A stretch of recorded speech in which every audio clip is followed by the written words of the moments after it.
Now it's working on the camera. That probably sounds terrible. Now we'll go to shooter. Okay. Oh, it's working. All right. Somebody give a shout if you can hear me. I'm going to hit some brake shots and then I'll talk a little bit. Hopefully everybody can hear me.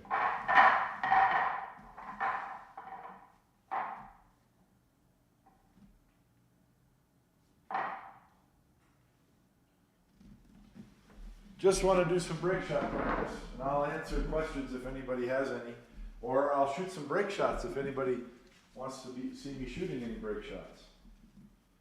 I'm going to put a dot here on the line roughly halfway, and that just gives me a reference because I'm going to spot up different brake shots, and then I can go to the right of this spot or to the left or below it or whatever I want to do, but I'm going to start right there and I'll go to the left side and the right side. Usually how I want to practice. I was hitting my brake shots real good the day I had that 107 ball run. Put the cue ball up by the side pocket and straight up above that. We're pretty close to it. Just again, I'm not going to shoot every shot from this spot, but just to give me a reference.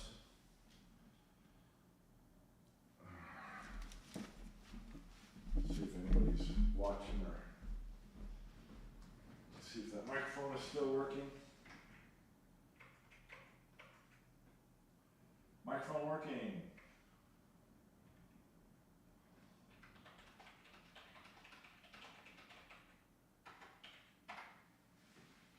Okay, so I'm going to do some brake shot practice today. That means shooting a lot of brake shots.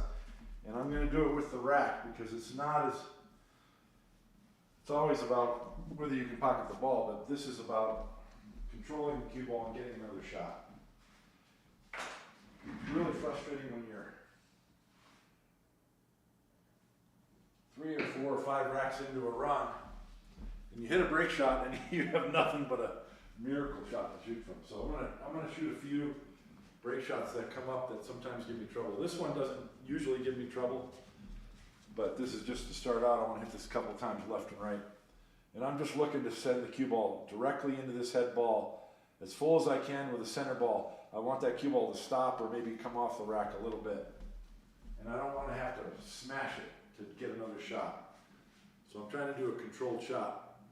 And really one of the things that's been helping me pocket more brake shots is I come over here behind the ball and look at it. And it's a good thing to do on any shot.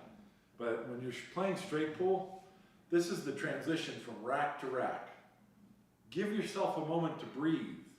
Don't just run and rack the balls and run back over and start shooting again. Give yourself a moment to breathe.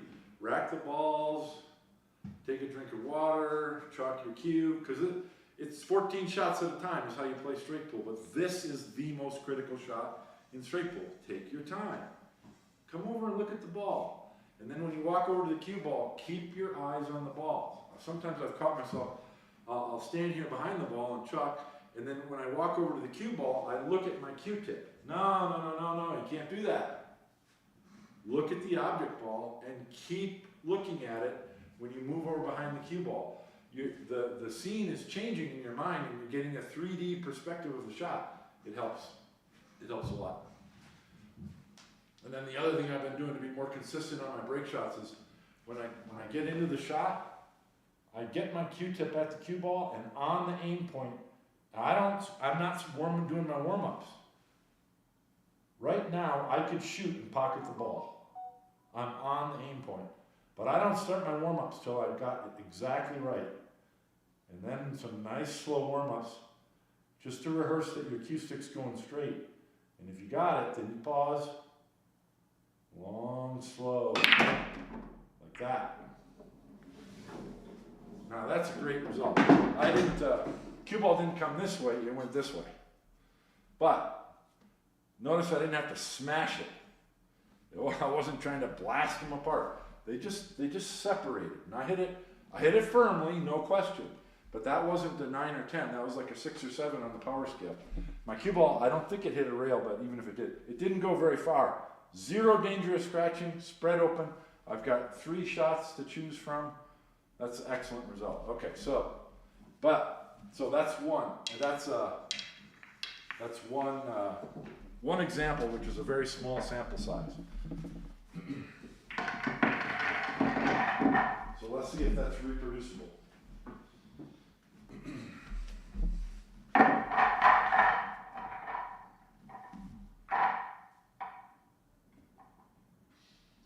I've got little dots on the table that help me keep the rack, put the rack in exactly the same spot every time. And then also what I do, you see me do this whenever I practice shots. I try not to stay like cutting the ball to the right over and over and over. Switch it up, go left, right, left, right, left, right. Because that's what happens during a real game. You don't want to if you keep doing the same shot to the right, to the right, to the right, you get locked into that. You got to keep changing the perspective in your mind, because that's what happens during a game. Okay.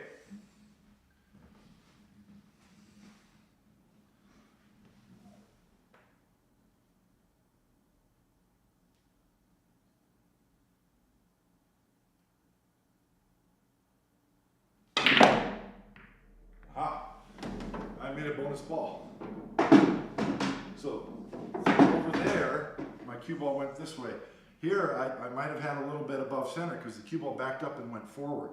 And as you notice, it had a ton of right English on it. So the previous one, I didn't have any side spin. This one I did. And that's probably partly because I'm a right-hander and I had more of a normal stance. I wasn't out over the table. So I'm going to shoot that again. I don't necessarily like that right English, at least on this shot. That said, excellent break shot. I could shoot the 7 in the side, the 11, the 12. This is fantastic. Okay, let's try that again without any side spin. I'll come over here and try and check the chat now and again too, see if anybody has any questions. You want to see me do a certain shot? Very good. How many people? 7, 12 people. Woohoo! So I didn't go to the pool hall today, so I'll need to practice at home. No attempts, but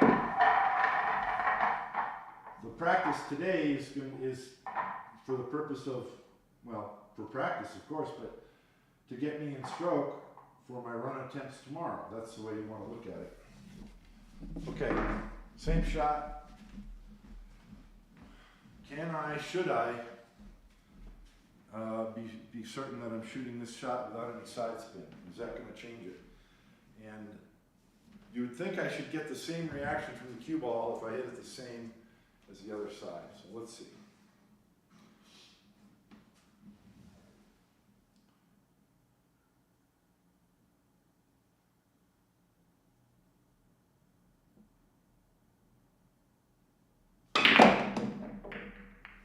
Same reaction as before. Tons of right spin on the ball. Real similar reaction to the rack. When the cue ball didn't stay in the center and went off to the side. I've got a combination. I have a shot on the 1 back here. I'm satisfied with that. A lot of the time, one of these balls might be open and I'll have a shot that way. But this is a good enough spread that I'm very happy with it. Not sure about the right. Maybe there's nothing that can be done about it, but I don't think the cue ball had side spin on it when I broke the rack from the other side. So try a couple more and just see. This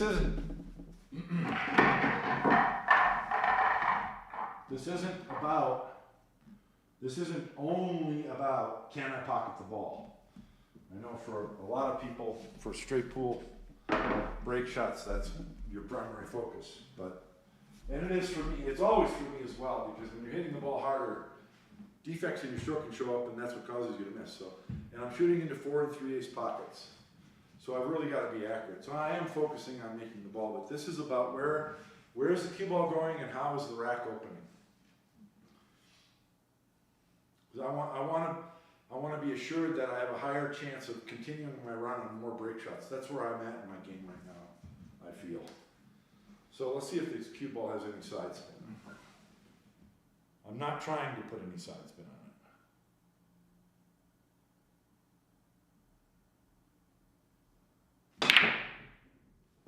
side spin on the cue ball. None at all. That's very interesting. Obviously I missed the shot, which is terrible. And cue ball did the same thing as before. It went over this way, but this time it went all to the bottom rail, and I don't have a reasonable shot at all. So, interesting. No side spin, but the result of the break shot was terrible. And I missed. So, do that again.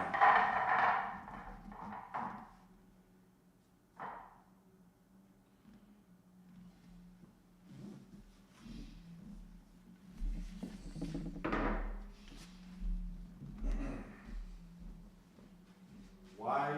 Well, let's just make the ball and we'll make a judgment call from there. I didn't get it on my spot.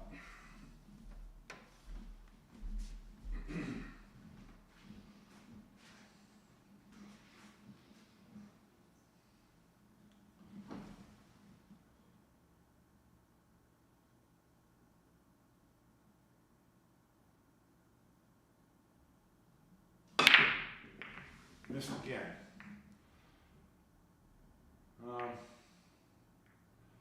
I'm not entirely unhappy with the result. This time the cue ball, instead of drifting down here, the cue ball stayed up here, which I'm okay with. I can cut the 7 in the side. I have a very reasonable shot on the 5. If I made the break ball, I wouldn't have this one. And this isn't all that great, but it's very workable. So, missing the ball, however, is not acceptable. So that deserves some more practice.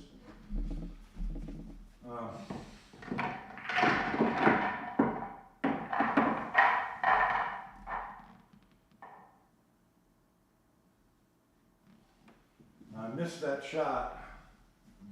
I overcut it. It hit the near point, which is can be common.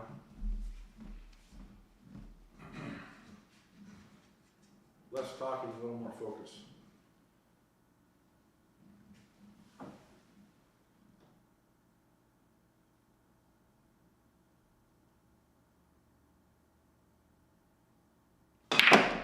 There we go.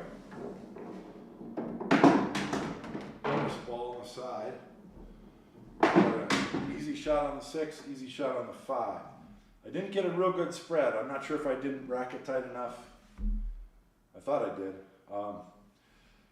I did get a re-break ball. What I mean is, when you're shooting this break shot, the second ball in, I think on the bottom row, goes straight to the bottom rail and comes back up. So that ball came up and loosened a few more balls. Otherwise, I wouldn't have even had that much of a spread. I love the cue ball. That's what I'm looking at here is the cue ball. No danger of scratching at all. As far as pocketing the ball, why did I miss before and I made it that time? I talked about this in my aiming video. The purpose of your warm-up strokes is not to aim. You do not even begin to do your warm-up strokes until you are 100% aimed and certain that the ball is going in the pocket. And that's the difference for me, for consistency on my break shots.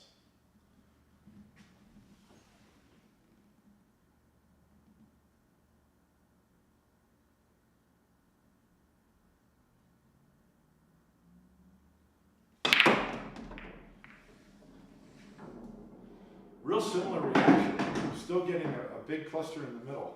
So I'm okay here because I've got a shot on the 13 and the 2. I can shoot the 2 and run into them, or I can shoot the 13 and bring the cue ball to here. Then I shoot the 5 and open up the cluster.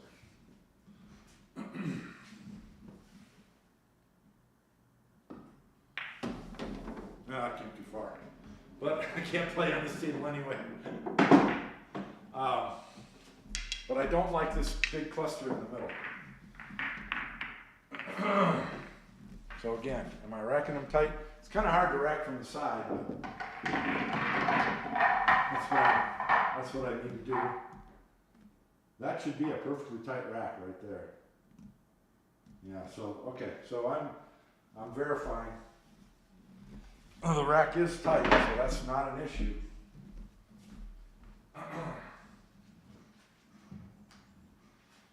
I like the speed I'm hitting it. I don't want to hit it harder.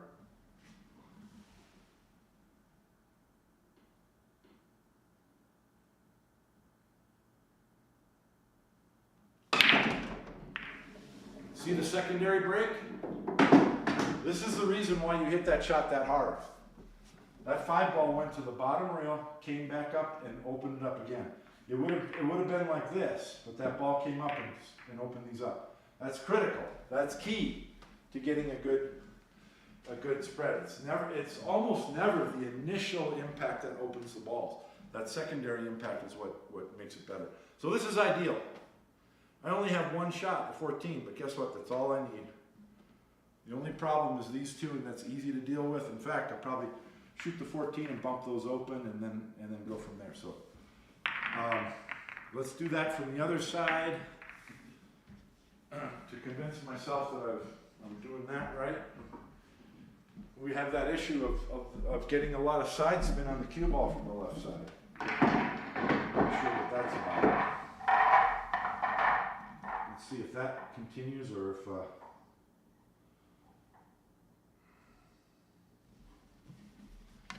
or not. Let me check the chat. Somebody's saying something. Is it some spam? Nope, it's not. I'm not able to watch now or I would. How close are you to your projected contact point on the rack?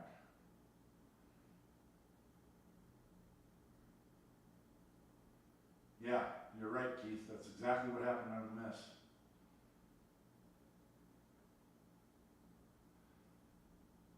Yeah. How closely do I focus on the cue ball contact on the rack? Not very. Not very at all. For those of you who have my book, I've got 2 chapters on the break shot. In the second chapter, there's so many variations. I talk about this versus this and this and that, all kinds of variations. And I'm always talking about the rack contact point because it does matter. But in the end, I mean, when you're playing a game, especially when the object ball is this far away, it is not possible for me to tell you if I'm going to hit this part of the 2 or this part.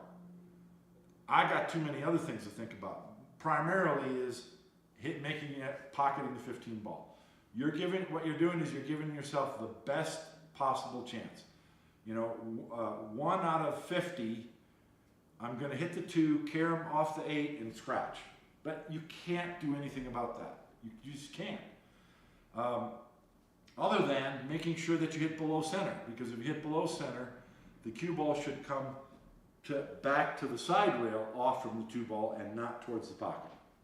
So if you can't predict it that precisely. Now, if the object ball's here, yeah, then I can see my tangent line and know exactly what part of the ball I'm going to hit. But most of your break shots, in fact, if I have a choice between these 2 break shots, I'm going to choose this one. And the reason is, you know what? I don't know what the reason is, but I'm going to look into it. But I know that this is the better one. See John Schmidt and other pros shoot it all the time. I'm not sure. No, I got to re-rack. I'm not sure what it is.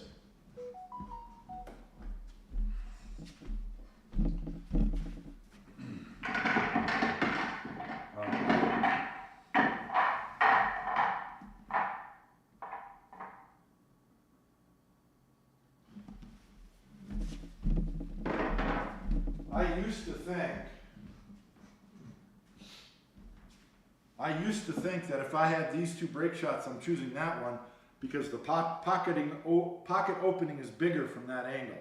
But that doesn't matter. The only time that comes into play is when you get a break ball that's this close to the rail. That's a pretty small pocket opening. You got to be real accurate. In that case, I would choose this one, or even this one over that. But most of the time, a little bit farther, not over here, but a little bit farther from the rack is better. And I'm not looking at unless if the object ball is very close, I'm not looking at a real precise one. I'm going at what's most likely to happen and what I can press 2 to keep the cue ball under control. So I want to shoot it from here and see if I'm getting that side spin.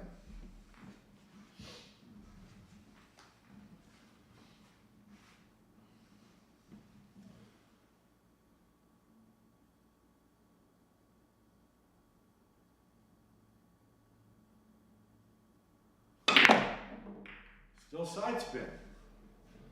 Now, it's spinning to the right, so that's contact. Some of that is contact-induced spin, but I didn't get any spin from the left side. That is very interesting. Other than that, perfect. Absolutely perfect break shot. I can shoot the 11 or the 8. Everything's open. I have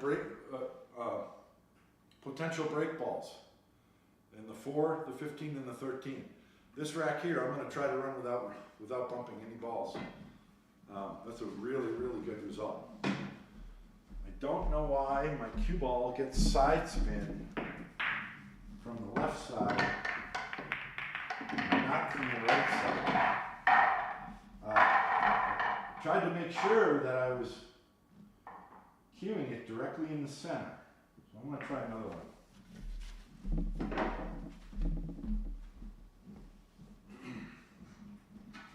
From this side.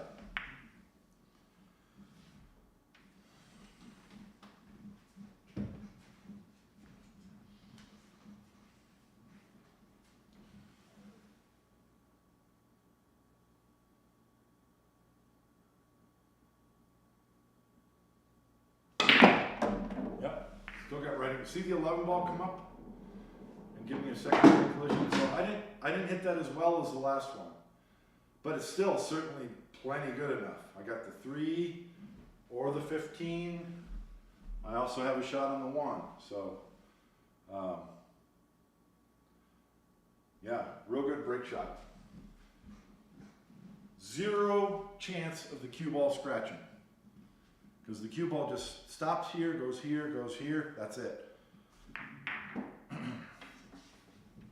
That's the most important thing. The second most important thing is getting a good spread, which I think that speed does. Which reminds me, I don't want to get stuck in a rut. Let's try it. Same shot, a little more old school. I'm going to try and cue, I'm going to try and cue it just a little bit lower on the cue ball and softer. So this time I'm looking for the cue ball to come back to center table.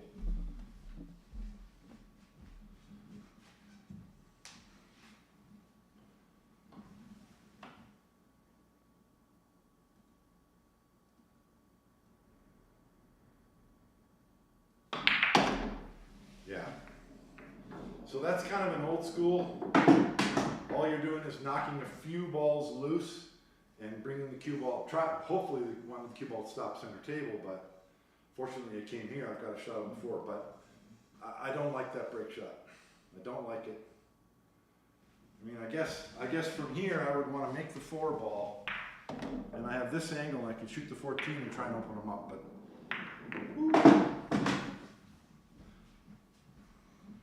I saw Thorsten Holman in an interview once, and somebody asked him about the break shot, and he said, he basically said, man, I don't know, I'm just trying to hit it hard and get those balls open.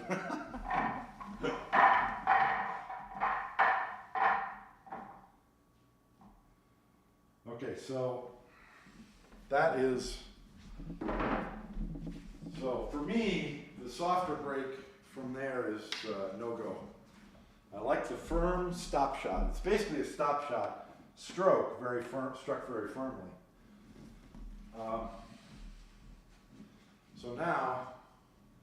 So from this angle, I'm afraid to use a high ball because I'm afraid my cue ball is going to hit the side of the rack and scratch. But if you're sure to get a good top spin, it should hit the side of the rack and go to the bottom rail if it doesn't hit the 3.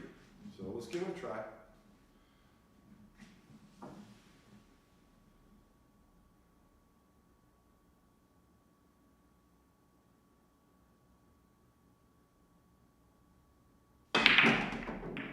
Oh, it went through the rack.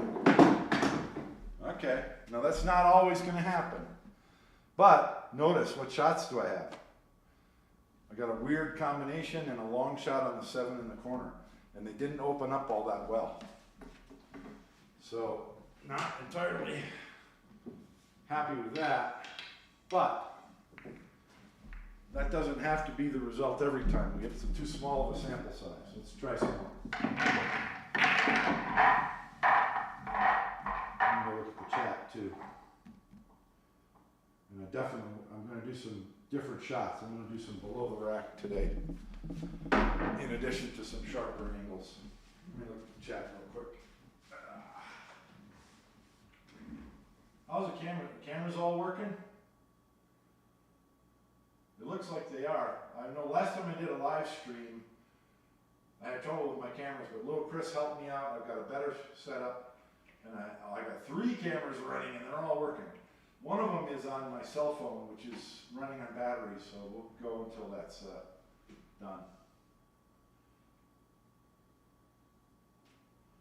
I'm not tacking the top ball, I'm hitting the second ball down. Are you kidding me?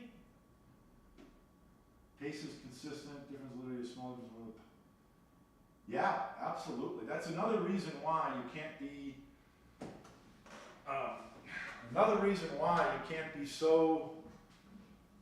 so concerned with the contact point on the rack is, if you hit the object ball to the left side versus the right side, you're changing where the cue ball hits the rack. So again, the answer is no.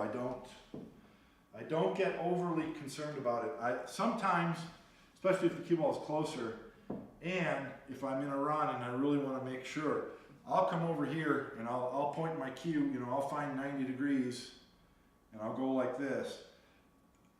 And I don't really need to do it. I'm doing it as a way to slow my pace and just make absolutely certain, because sometimes when you're in competition, you kind of get a cloud. You can get your mind can get a little cloudy, and it just helps you get some clarity and like, yeah, that's exactly what I want to do. Then you come back behind the cue ball with no doubt in your mind, and that's what you need. So I do look at the rack sometimes for that reason. It's not necessarily because I don't know how I'm going to hit it. I'm just making absolutely sure and removing any doubt from my mind. Okay. Keith said I've been hitting the second ball, not the head ball, which is pretty cool. Pretty cool that the cue ball's doing what I want, even though I'm not hitting the ball I thought I was. All right, so I'm going to shoot some from up higher because of that. Okay. So, high ball from this side, what happens to the cue ball? Let's see. Because from this side, I've been getting side spin even though I don't want it. So let's see if it reacts differently or not.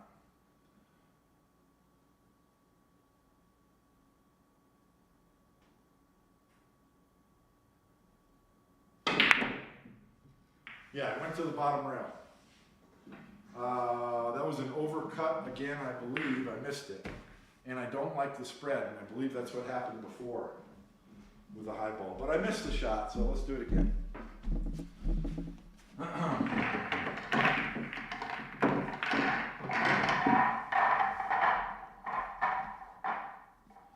Little tip about aiming on that shot. Probably part of the reason why I missed it. And how many times have we all done this? I'll tell you in a sec. You do your routine and you aim, right? You come over here and you look, and you come over here and you aim, and then you get down on the shot and you realize you're off by just a little bit. So I'm going to exaggerate, but you adjust while you're down. That's what I just did. Never do that. You've got to have the patience to stand up and reset. If you're not perfect, don't do it, because you train to feel the relationship of your arm to your body in your stance. And if you change it, you're not going to stroke straight. You're just not. So don't do it.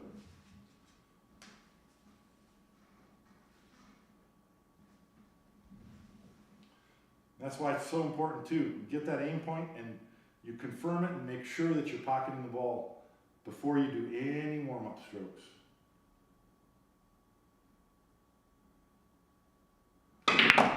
There we go. That's more typical to what I expect to see. But the rack just isn't opening. That's very interesting. I'm not sure why that is. I don't care. Well, I do care. It'll be interesting to find out. But for now, I'm not hitting that shot with a high ball. I'm just not going to do it.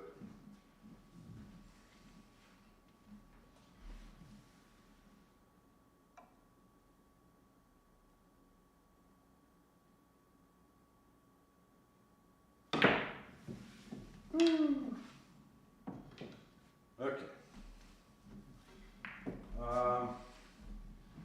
So we've determined no high ball on that particular shot.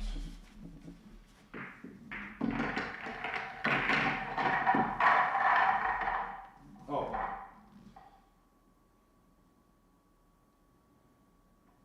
Quick tight. And Keith said I was hitting the second ball. So, what happens if the break shot is one ball diameter higher than the same shot? So, I believe I should be hitting the head ball now. Let's find out. Somebody tell me which ball the cue ball, it's gonna hit the 7. But I'm afraid now that I'm gonna hit the 7 and come to the side rail and then spin all the way up table. But, let's see, I'm just gonna hit it the same way, center ball.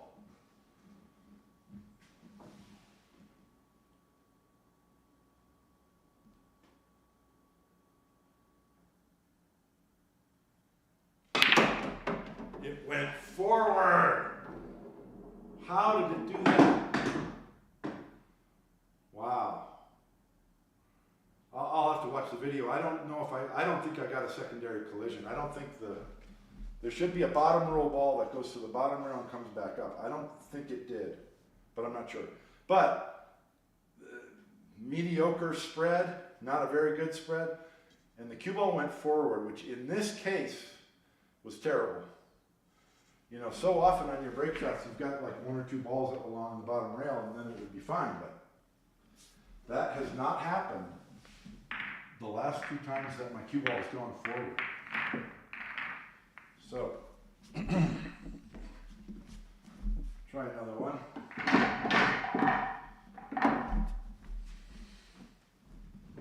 When you're practicing, it's really good to focus on only one thing. In other words, if you are having trouble with just pocketing the break ball, then stop thinking about pocketing the break ball and concentrate on where the cue ball is going. Because if you do that, you're going to start paying attention to the cue ball, and your mind is going to forget, and you're going to start pocketing the ball every single time. Because you're not so worried about it. Not to say that you shouldn't do everything you can to aim like you normally do. Okay, center ball again.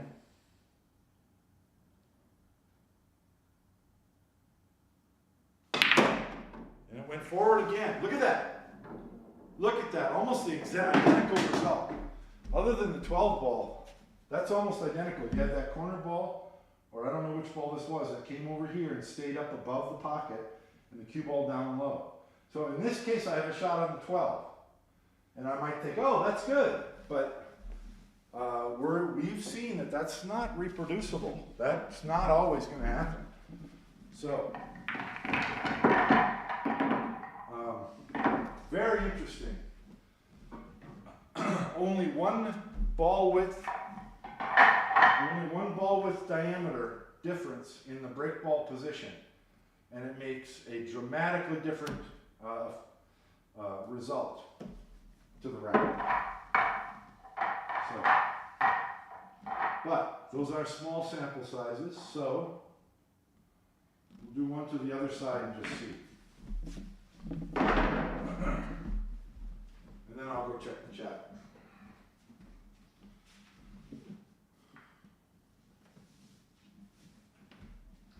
Curious if this cue ball is going to have any side spin as well.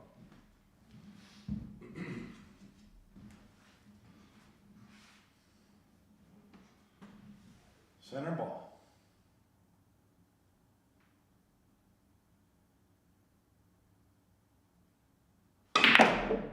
Yeah, it went forward. It's got a lot of side spin. And the rack is just not opening. So, in my opinion, what we're learning is this. You've got the head ball and the second ball in. So when my cue ball is hitting the second ball, I get a pretty good spread. But when the cue ball hits the head ball, it doesn't. And that's the same, let me get the rack, it'll make it easier to see. This is a basic principle of break shots and straight pull.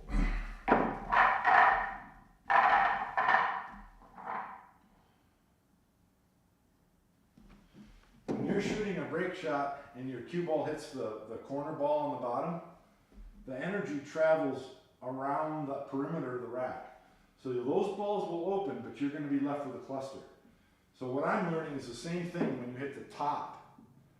When you hit the corner ball on the top of the rack, more of the energy travels around the perimeter, and so it doesn't open up as well.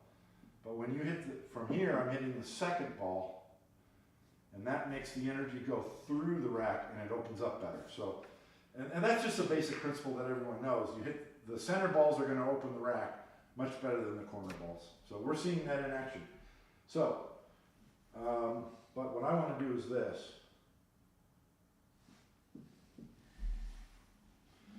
I want to try a high ball here.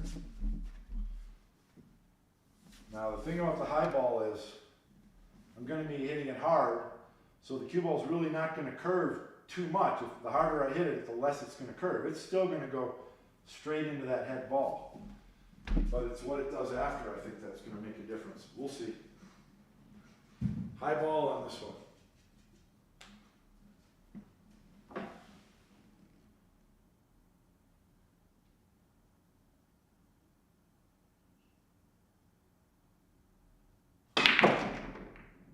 Yeah, scratches.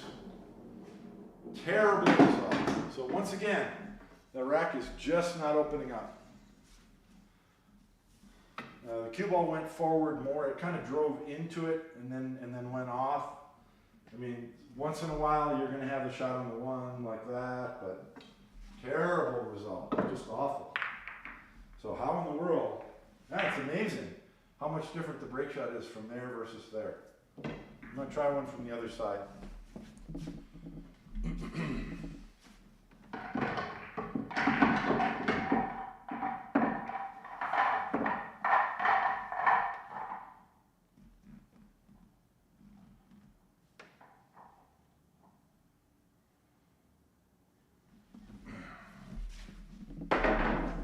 Then I'll go look at the chat. I think I said that earlier and I forgot to.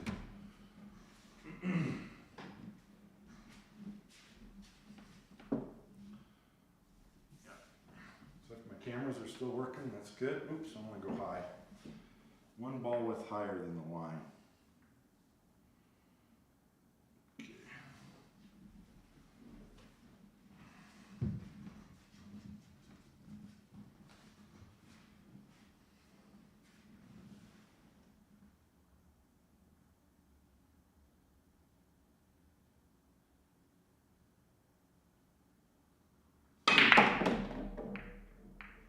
So, for some reason, I'm putting on a better stroke on the ball from the right side. Maybe it's because I'm a right-hander and it's a more natural stance, I don't know.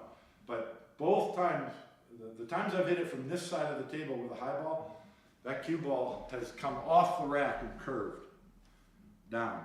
So this I'm okay with. I've got a shot on the 3, the 8, the 15 if I wanted to. Even though you know you're going to get this cluster because I'm hitting that top corner ball, you're not going to get the center of the rack open. But getting that cue ball to come loose and come back up makes all the difference. So how come that doesn't happen when I shoot from the right side of the table? Let me go look at the chat. Microphone's still working? Yeah. Hit the low side of the top ball, yeah, and then curved to the bottom rail. Move the break ball 1/2 inch higher. Yeah, probably.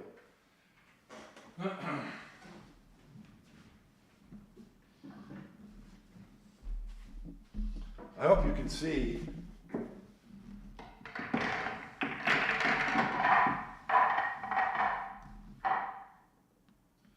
kind of goes without saying, but it doesn't go without saying. What's the most important thing of any break shot? Don't miss! If you don't miss, you give yourself the best chance. I want to try one from the same spot on this side. Because both times that I shot it on this side, my cue ball just kind of dribbled down here. Where when I shot it on that side, the cue ball looped to the bottom rail and came back up, which is what you want. So there's something with my technique being stretched out over the table versus having a normal stance.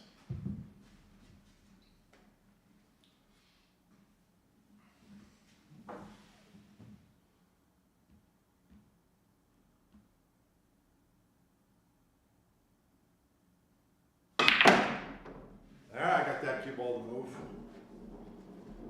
Okay. That, you know, if you have that ball that's up this high, this is what you can expect, and I don't think you can expect more. But this is fine. I can shoot the 9, I can shoot the 2, I can shoot the 5. The reason why is you've got to get that forward rotation on the cue ball. You got to put a good stroke on it so the cue ball goes to the bottom rail and comes off. Then you've got your best chance of either having a shot here or there. So this you know, even though there's a cluster in the center of the table, this is a good result. I'm going to shoot this 5, bring the cue ball up here, and I'm going to find a re-break shot and run the rack. So I think that's the best result you can hope for from there. So let's see what else we're going to do. Keith said, put the object ball a half ball higher. Let's try it. And then I'm going to move the cue ball.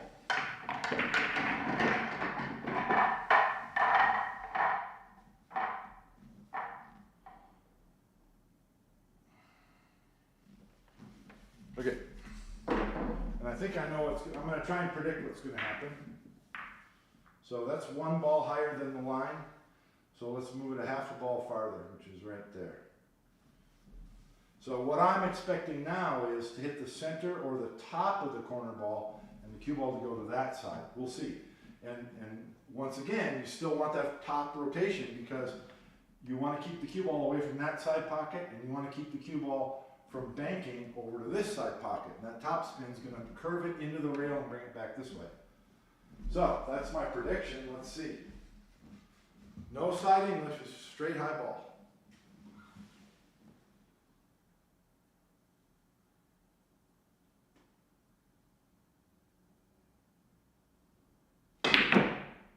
Whoa! Well, I undercut that, which might have made my cue ball hit it more full. But the cue, even hitting, that's amazing.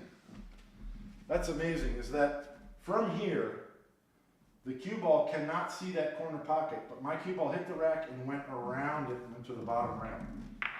Whew. Okay, we got to make the ball. Pocket the ball, we're not necessarily getting a true representation of what to expect. Now that I think about it, I think I jumped up. I think I moved. Or maybe I didn't jump up, but I definitely moved my head or my body. And that's what caused that mess.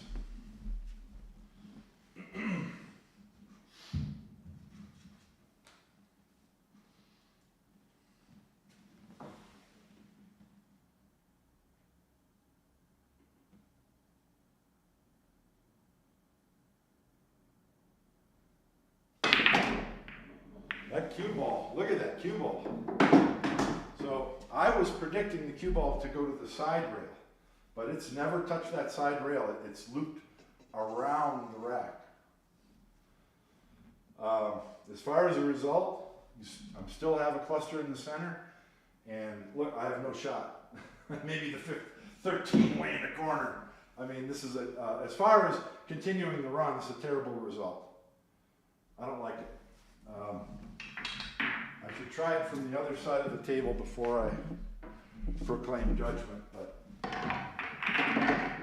it's really interesting I bet if I shoot this 10 times, I get a consistent result. It's really funny when you see players myself included, shoot a break shot, and then we complain and moan that we don't have a shot. When, if you've done this work, it's predictable. You're going to know. So let me try one from the other side. I always want to get a picture from both sides.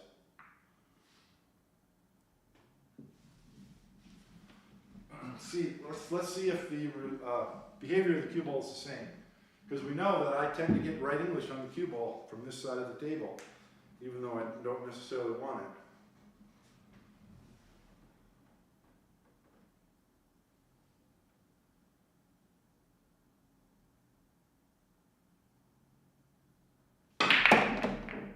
Wow, now that I love. That's old school, man. Rather than the cue ball going around, it backed up and then burrowed through the rack. I would love to patent that. I would love to be able to do that every time. Notice how many balls are in the rack area. 1. That's a good break shot. I got a shot on the 13, the 9 if I wanted. Definitely would expect to run this out. I've got a potential break ball on the 15. Cue ball burrowing through the rack is good. So there's something that I'm doing from that side of the table I'm not striking the cue ball the same. That's very interesting. And I wonder if that's true of most players. It just has to do with your stance. You wouldn't think it would be any different, but apparently it is. Okay. That was a test sample of 1. We need at least 1 more to make sure that we're not fooling ourselves.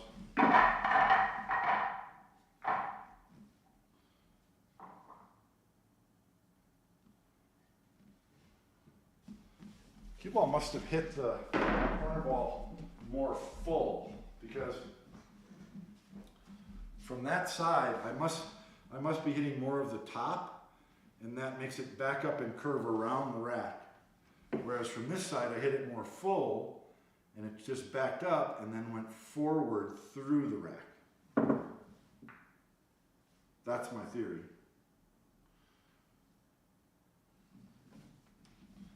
Let's see what happens now.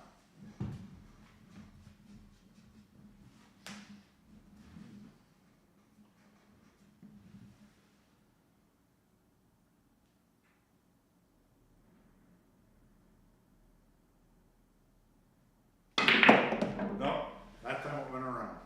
So that's a good result though. That's not bad. So because the cue ball went around the rack, and that's the symptom that not as much energy went into the rack, and so there's less of a spread, a little bit more cluster in the middle. From this side though, I've always gotten a shot, a very good shot, a reasonable shot to continue. And this is not much of a cluster. I would be very happy if the rack broke like this every single time. Like this I can handle. So I've gotten a better result from this side of the table than that side. Let's see if that's always going to be the case.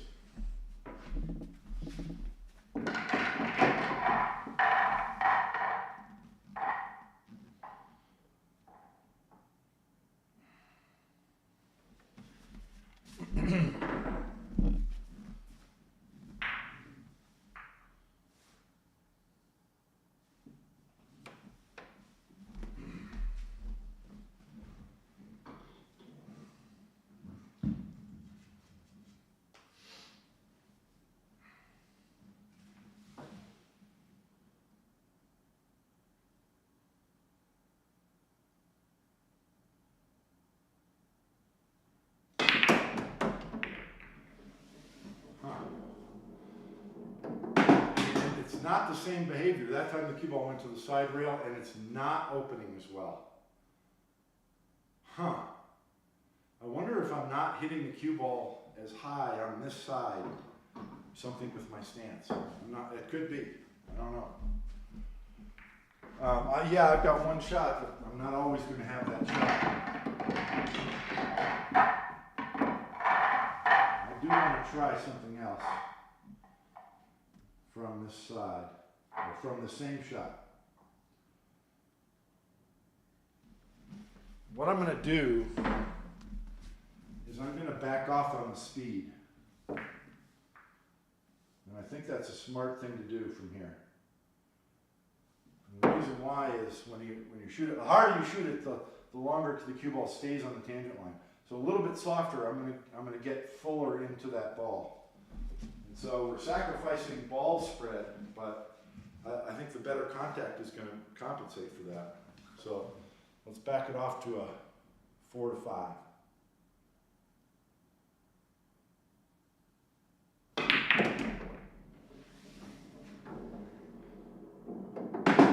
That's a lot better. That's a lot better. The lesson is, when you don't have the right angle, don't try to smash the rack open. Shoot the correct shot. I don't have a great shot from here, but I can make the 2 ball and then shoot the 7 and open these. I think this is a good result. I think that's a better way to hit it. And I'll show you another shot where that comes out. So practice it.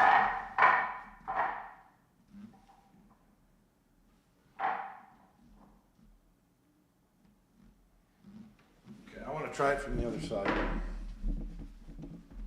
And then I'll go look at the chat.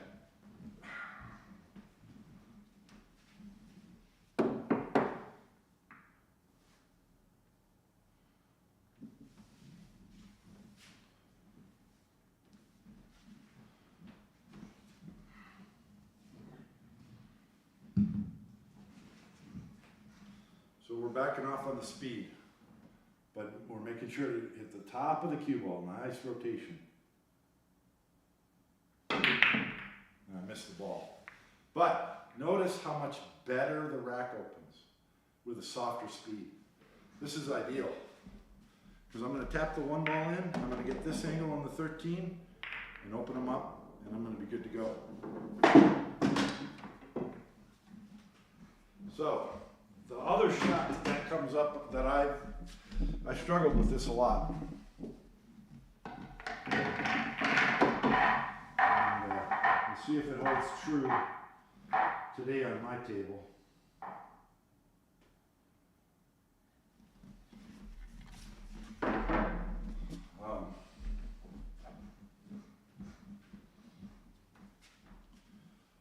I should put another spot on here.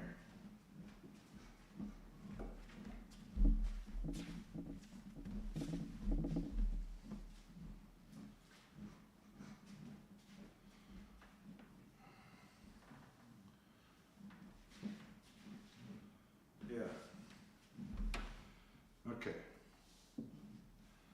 This shot, I used to feel that I should blast it. So I'm gonna hit one with a good 7 or 8 on the speed, just to see.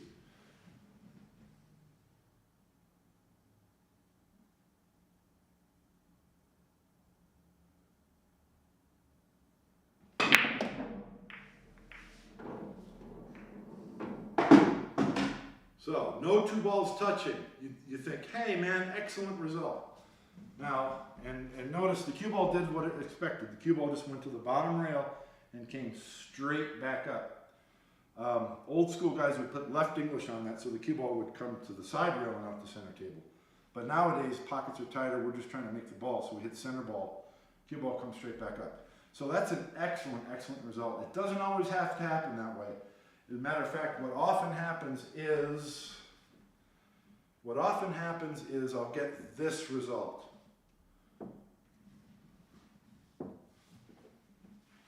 And that's terrible. Because you're hitting it so hard, the cue ball goes all the way up table. And unless if this ball stops here, you got a tough shot to start. A real tough shot to start. So, let's do this experiment. We're going to take the speed off of that shot. And this is a high ball break shot.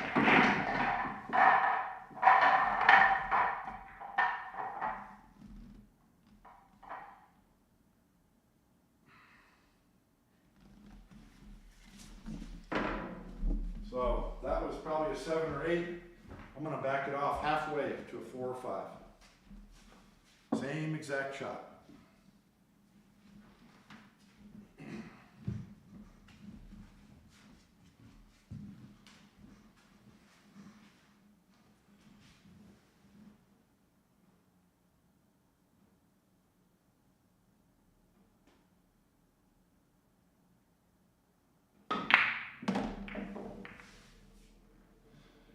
It's ironic that the cue ball is coming all the way to the head right when I hit it softer.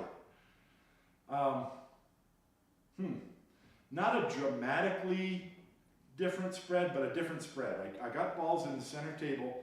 Because I hit it softer, I don't have any object balls up table. I'm okay in this case that I've got a shot on the 6 and the 10, and I'm not going to miss. But I don't have a great spread. The principle of this idea is when you've got an angle like this, more than 30 degrees, most of the energy is going into the rack. So you don't need to pound it. And if you hit it really, really hard, you're reducing your pocketing percentage because you're hitting it so hard. Not a great result though. So that I might not be very convincing. Oh, I said I was going to look at the shot. Let me do that. I want to shoot that again from the other side of the table though. Just get another example.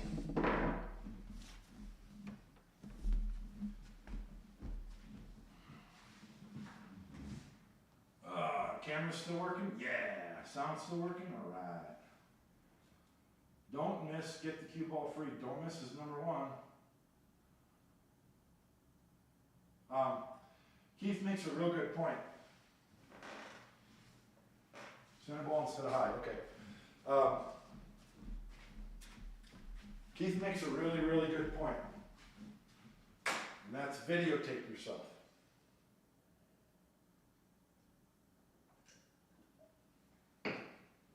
If you're working on your fundamentals, you should set up a video camera from the side because what you see is often way different than what it feels like when you're shooting.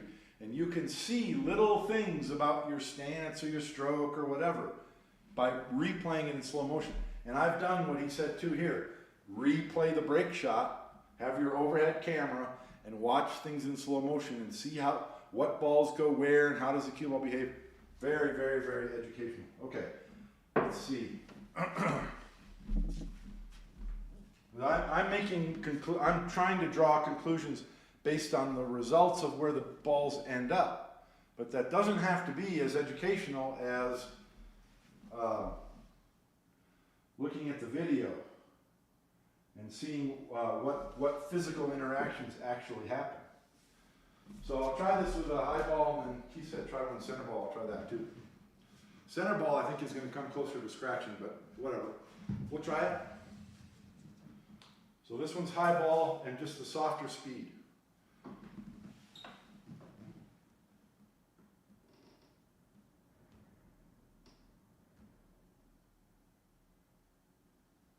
Well, I missed it. But very similar results to before. I only have one shot. I can shoot the 2 in the side. Sometimes I'll have a shot on the 5 like that. But my cue ball came up table and past center pocket. I'm not real happy with that. I would rather the cue ball stop in this area around center table. Again, 5 to 6 balls in the rack area. You're going to get that. I would rather have this than sacrifice ball pocketing percentage by smashing it hard though. Let's try center ball.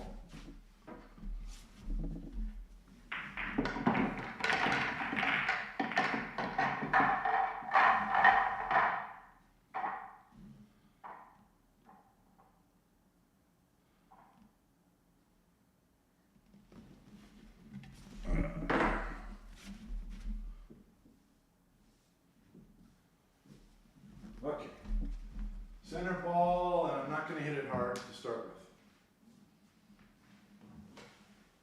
Let's make the ball this time too.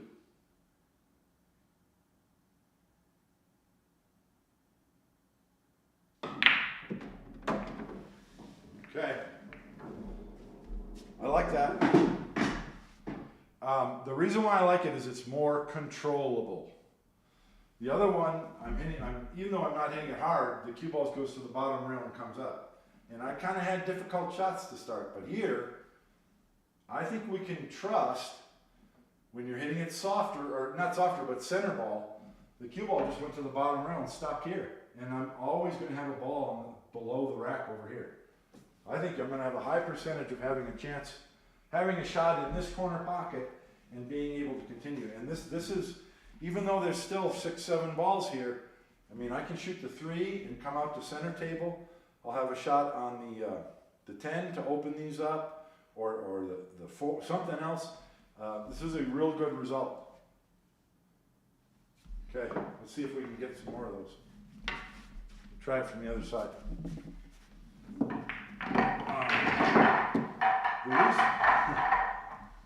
The reason why I'm practicing today is not to give a lesson, actually. I'm practicing break shots today to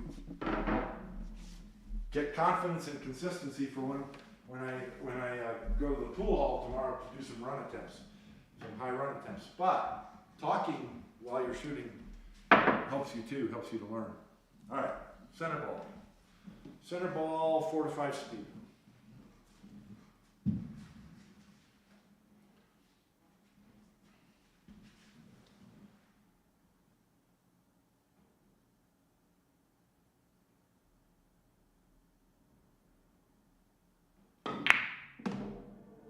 My cue ball still keeps the table. I don't have a shot. Well, I have a shot in the 6, actually. I don't always have to have that shot. And again, this corner pocket is blocked like it was on the break shot from that side. So, not a great result. But this is one of the more difficult break shots you're ever going to have. This can happen a lot. Sometimes you misplay your cue ball shot. You're trying to get the cue ball here, and it stops here. And that's just 4 inches, but it's a dramatically different difference in difficulty of shot and what you could expect. So, I don't know. I think with this angle, you just don't want to get your hopes up. I think it's best to hit it with the cue ball and speed that for you makes it the highest percentage shot. Because number one is don't miss. If you don't miss, you can play a safety if you don't get a shot. But if you miss the ball and don't get a shot, then you're going to get a safety played on you. Okay. Only 4 or 5 inches difference. So let's put it here, right on that line. Okay? Dramatically difference. Now, during a run, am typically going to hit this shot with a low ball and a 5 to 6 speed, because I just want to pop. I want to pop it, and I'm thinking I'm going to hit the 12 ball full, and I'm just going to pop the cue ball off the rack. But we're going to do some experiment and see if that's the best way to do it.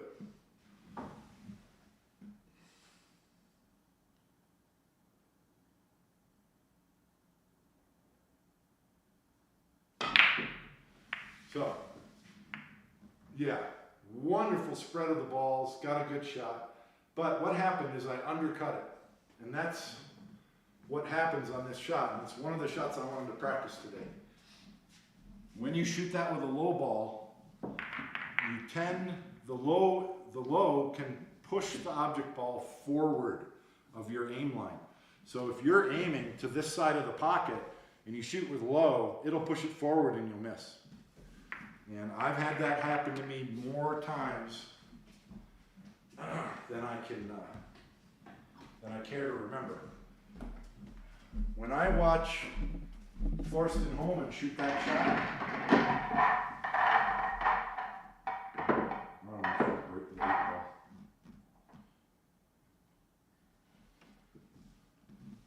when I watch Thorsten Hohmann shoot this break shot, and I might be misinterpreting what I see, but it looks to me like he puts a ton of left English on this ball. And that might be to counteract the low that I'm talking about. The other reason why left English is okay is if the cue ball comes back to this rail, left English keeps the cue ball down here and kills the speed. If you have right English, it comes way up table. I don't like to use spin. I just left side spin on this shot. I think it makes it more accurate, more harder to pocket the ball. So I think what I try to do is hit center or right side of the pocket and really, really focus in on that aim point. And then you can hit it with low.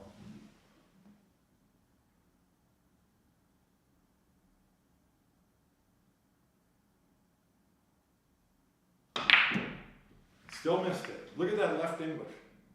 So contact-induced spin is what that is. There's nothing you can do about it. It's just going to happen. And I didn't hit that as hard, so I didn't get as good of a spread.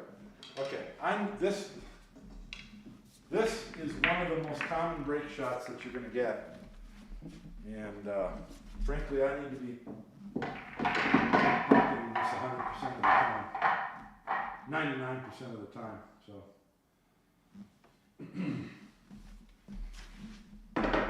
No talking, I'm going to make this one.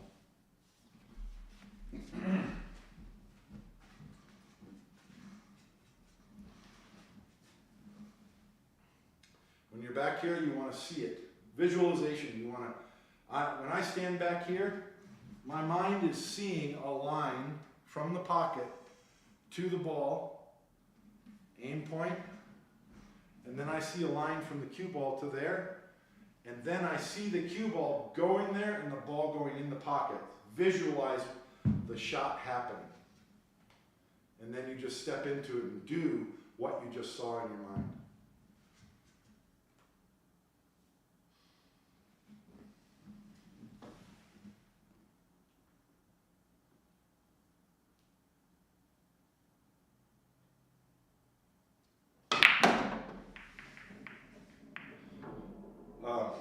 A lot of people take that for granted.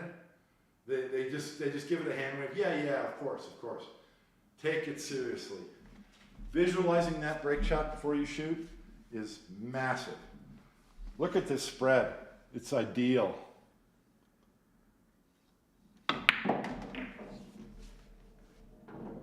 $14 balls, my next break shot. Nothing's hard, everything's open. That wasn't all that hard. Well, I don't think I hit it all that hard. But that is what I want to experiment with, along with training myself to stay on that aim point so I don't miss this shot anymore.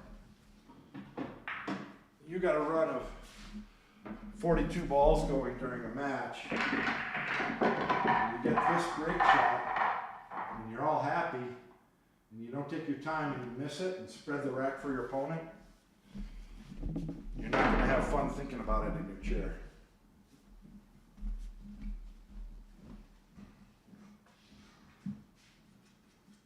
So let's see what the result is with more speed. Oops, actually we're shooting it from here now.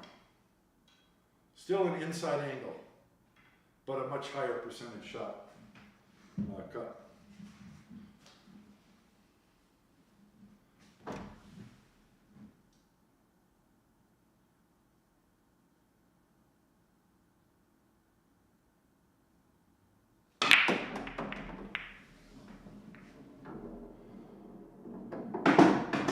Very similar result. And what I mean is 4 balls down table, very little in the rack area, cue ball low with a shot in a low corner pocket. Again, ideal. The 5 balls, my break shot for the next rack. The 12's probably the cue ball. In fact, what I see here is I'm going to clear all these balls, lower balls. Then I'm going to use the 10, the 11 rather, to get on the 10-2, and the 8 ball is my K2. Because it's easy to get any kind of angle on this 8 and just bring the cue ball right over here, and I can roll the 12 in and get over here for my break shot. So this is, you can't do any better than this. 100% of the time I'm going to clear this and get on that break shot. But I reduced the pocketing percentage because I hit it so hard. I love hitting them hard though. It's fun. If you're confident that you're going to make the ball, you're giving yourself a super easy run.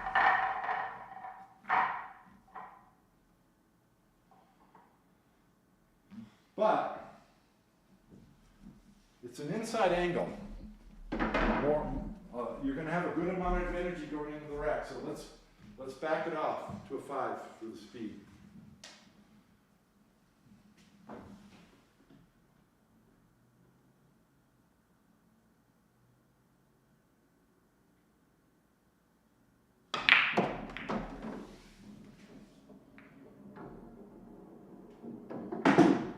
What do we think about that?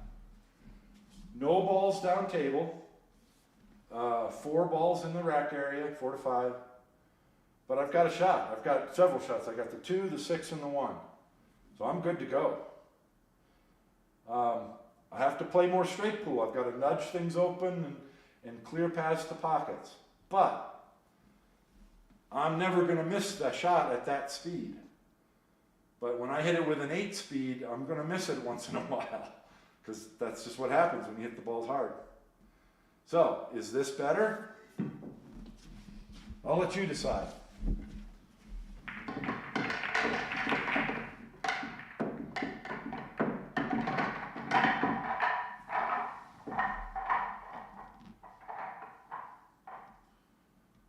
Let's see what our results are from the other side. No, Jeff. Whoop. Then I want to get to the break shot that I really wanted to practice today.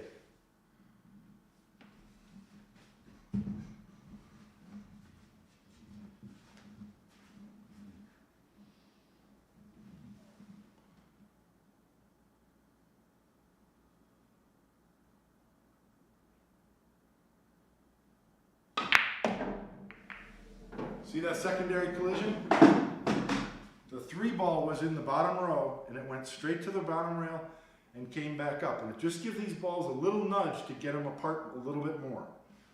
I'm unlucky in that I can't shoot the 8, but I have a very reasonable shot on the 14. So this is very, very similar to the result I just had from the other side.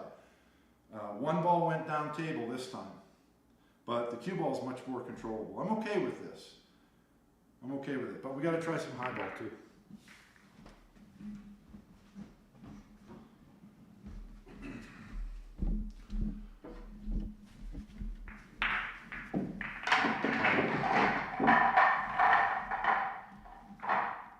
Real important to practice this shot with a high ball, because to a lot of people it looks like it's going to scratch, but it's not. And I want to evaluate, because we've gotten a few good examples now of hitting it hard and hitting it medium with a low ball. But how about a soft, just a 5-speed high ball?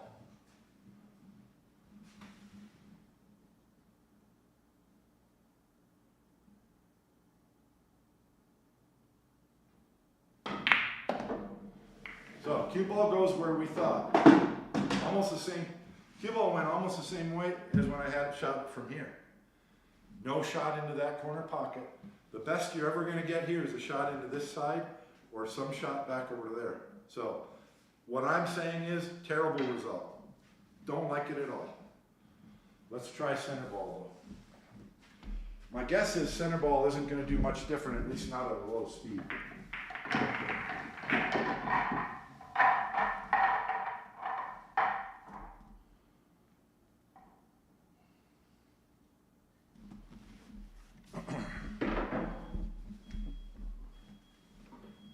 What's that beeping? Oh, there's a truck backing up outside. CenturyLink truck. They were at my house 2 weeks ago. Okay, center ball. Center ball, 5-speed.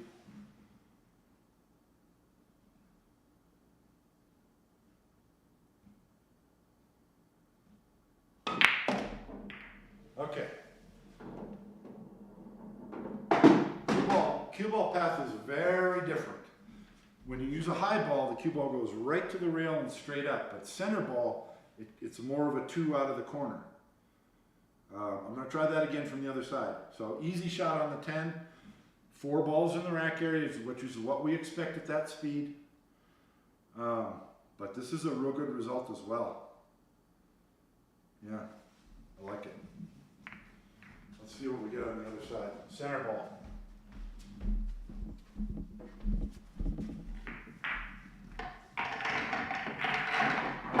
I'll check the screen too before I shoot it.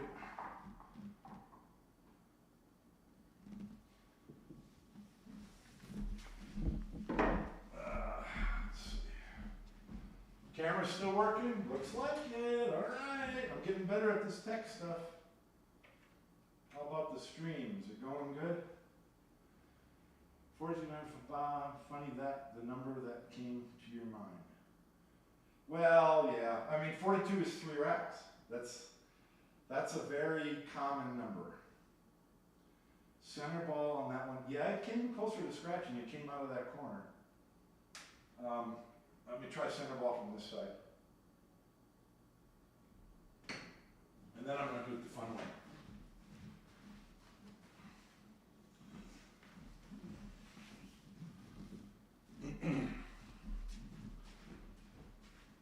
Okay, center ball from the right side. Let's see what we get.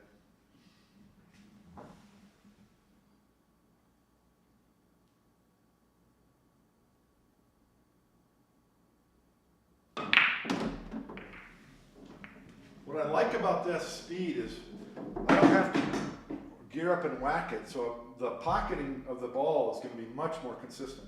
A lot of the time, I'll have this shot in the corner, but at this speed, look at these shots in the side.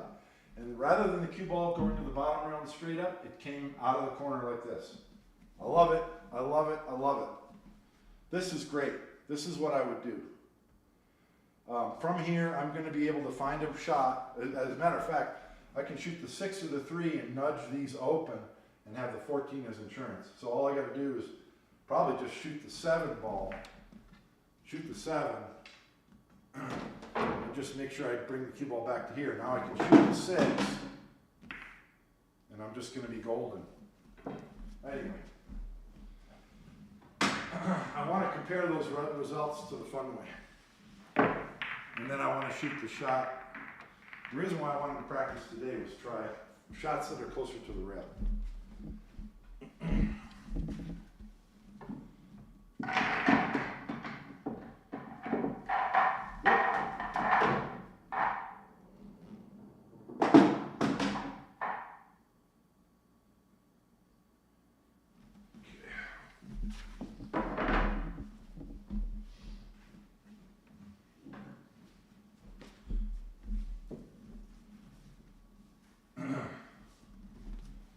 When I want to get the rack open, and I want them wide open, I do this.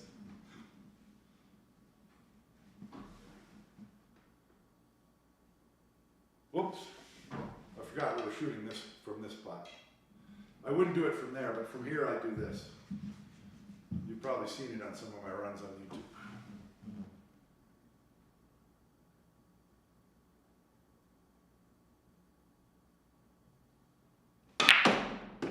And I scratched.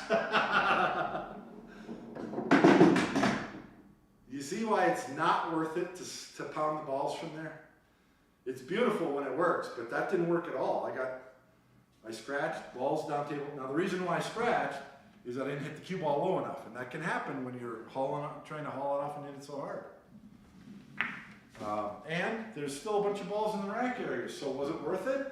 No, probably not.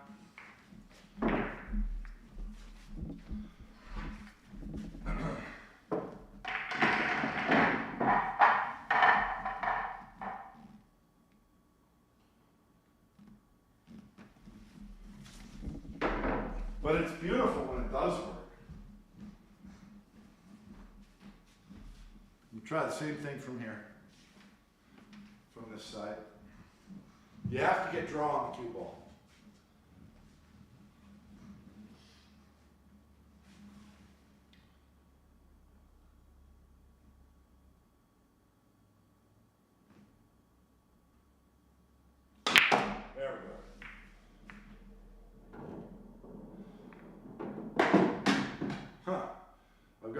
combination to start, and that's about it.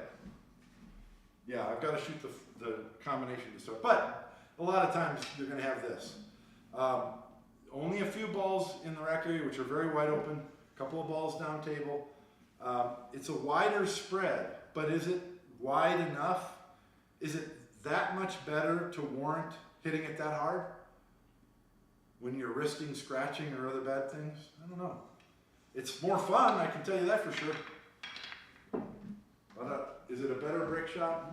Probably not.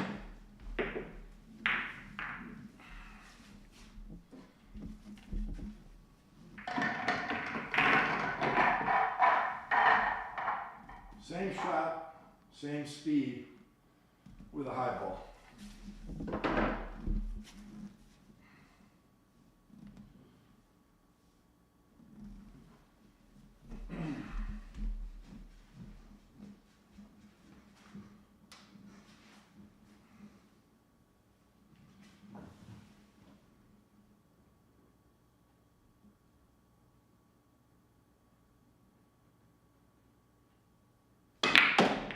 Yeah. So this is real common. Up table. So I'm going to have a long shot to start almost every time. Once in a while, you got that, where you can just tap that ball on the side. But most of the time, you're going to have a long shot to get going.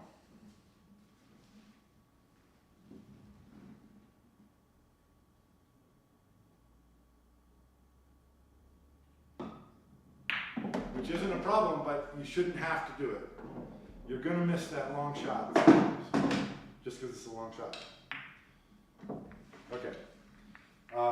There's nothing that's going to prevent that cue ball from coming up here on that high ball. So that's the reason why I like shooting that shot with low. Keeps the cue ball downtown. But I think the slower speed is better. The slower speed center ball.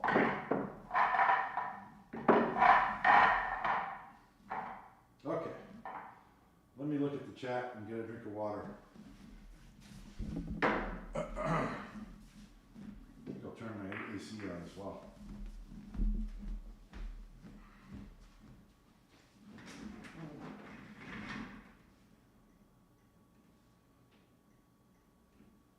It's October and I'm turning on the air conditioning.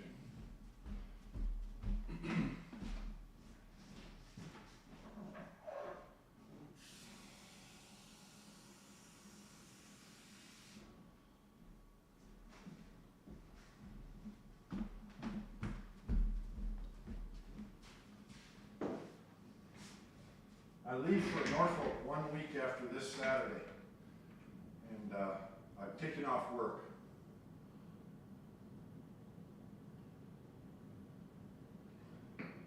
To play more pool. Hopefully I can not embarrass myself in Norfolk.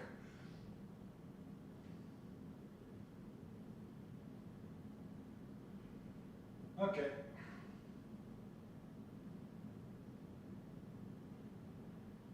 All right, the reason why I'm practicing straight pool, or break shots today is because very often the break shot that you end up with, the best break shot you can manage a lot of the time is this one. So it's across from the center of the rack, but you don't have a lot of angle. And it can be difficult. Sometimes you end up with this angle, with the cue ball here, sometimes much less angle. So I want to shoot this one a bunch. And I'm going to be, same thing, I'm going to be experimenting with how to hit it to control the cue ball and open the rack. But what happens is that you, like I said before, you're focused on all those things, but you play it for an hour and you realize that you haven't missed it for an hour. And that's what this is about. Getting consistent, where I'm seeing that aiming point. And actually I'd like it closer to the rail, but I'm going to do some more experiments. So, this is another inside angle, far from the rack. So, I think that the best break shot here is a straight high ball. The reason is,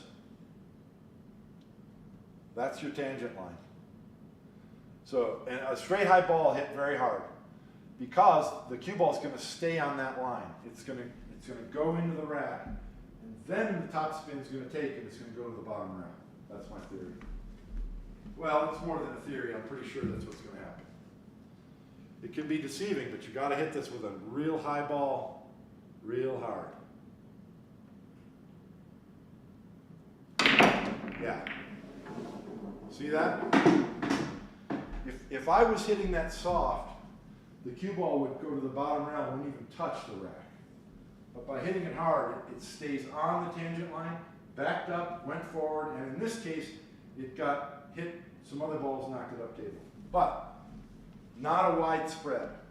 No two balls are touching, but it's not a wide spread. But it's workable. This is a fun kind of rack. You got to work your way around. And I would try to preserve the 5 as a break shot while trying to get my cue ball over here to push another break ball over here. I want to do it again.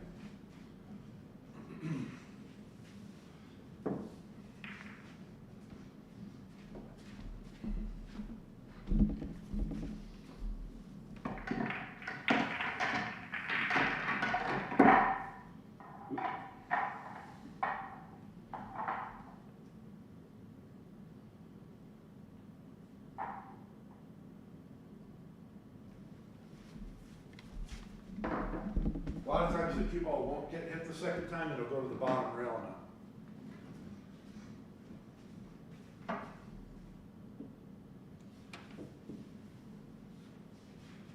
Okay, it's deceiving because you hit this with a high ball and it just looks like you're going to miss the rack. The cue ball's going to go past it. But if you hit it hard, it won't.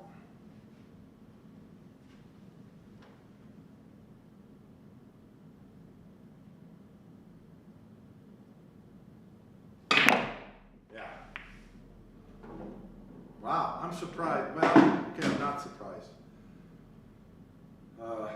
That's a terrible result. But the rack is not opening. What I mentioned before, the cue ball's hitting the corner ball, so the energy goes around. Those balls come out, but a cluster remains in the center.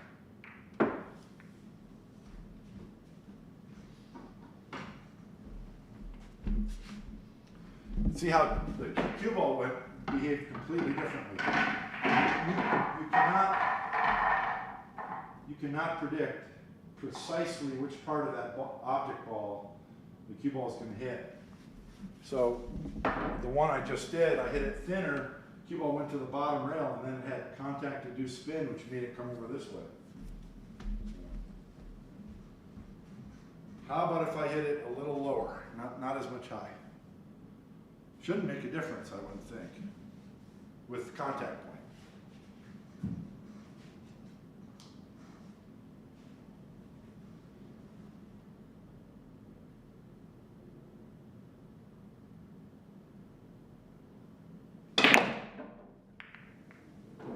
Yeah, it made a difference. It made a difference. Now it sucks, I don't have a shot. But that cue ball's just stuck. So I got more balls open, but the cue ball's stuck. Well, maybe I have a shot on the 14, but that's not good. You don't want your cue ball to be stuck into the cluster there. So center ball, no good. You got to have top spin on the cue ball so that it has some energy to get away from the rack, or get away from the center of the table.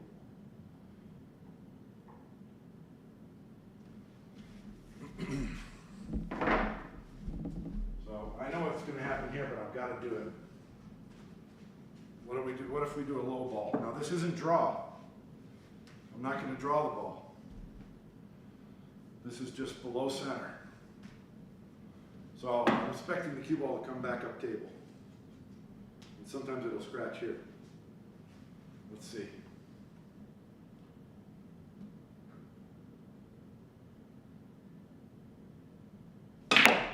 No.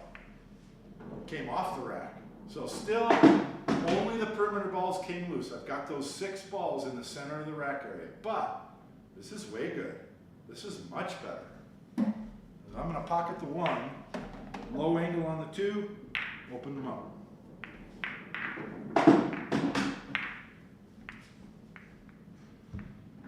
I really thought my cue ball was going to go all the way down the table.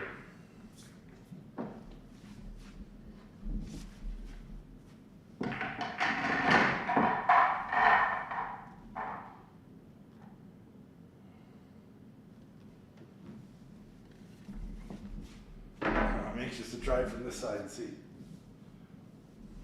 Okay.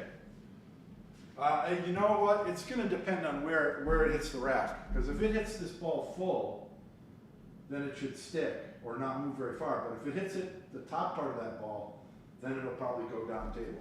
Let's see. No draw. This is just below center.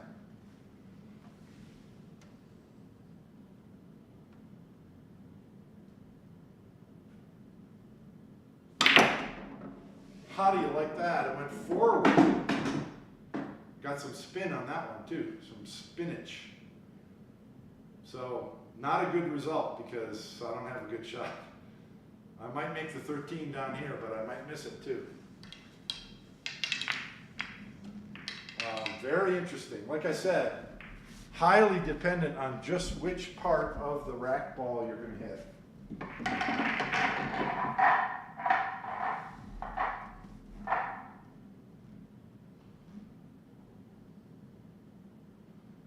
I'm going to try a Thorsten Hohmann. What if I just want to draw my cue ball out of there? Draw the cue ball out of there, hopefully up table and back. So I'm trying to draw this one.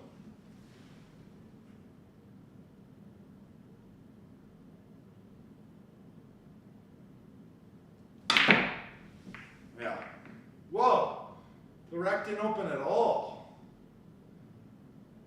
I like the cue ball, but I missed the object ball. So that's not a good test.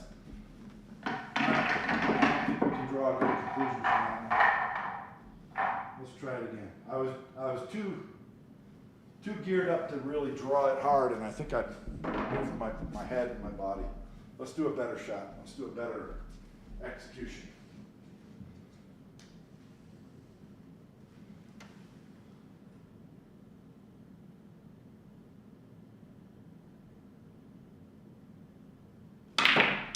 I missed it again. But again, the rack didn't open.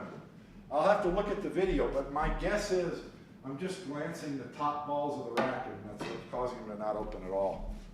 So I'm a little surprised because hitting it that hard with draw, you still would expect that because I'm hitting that hard, it's going to hit the center of the rack. I don't know.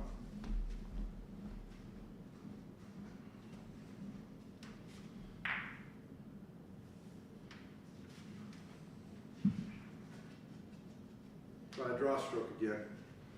I have a better stance here, but still.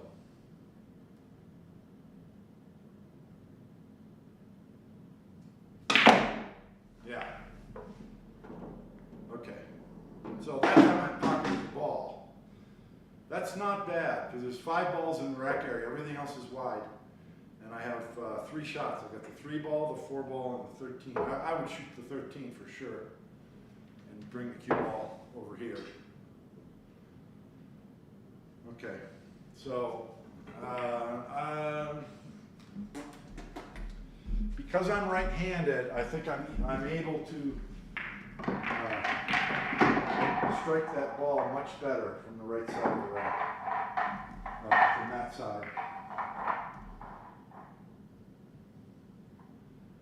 But I'm not accepting that as an excuse.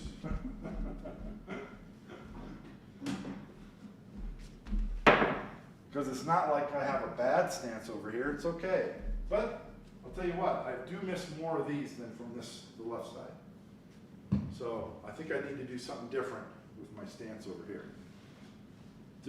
I don't know how I could be more solid. I'm laying on the table.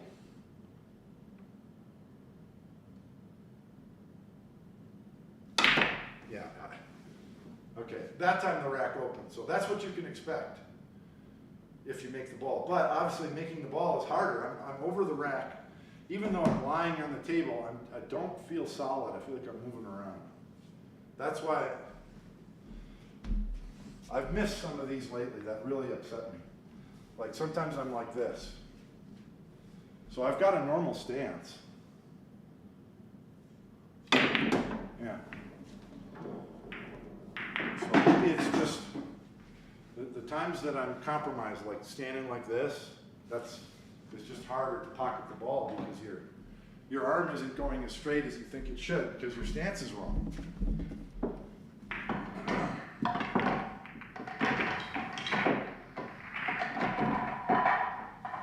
So, very interesting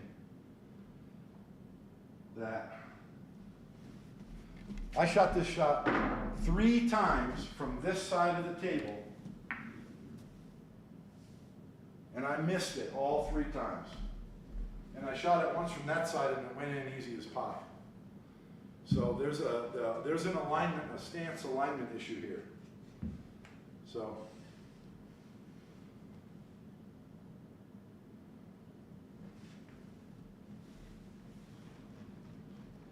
I think it's just, you've got to have a lot more care in your setup over on this side if you're a right-hander.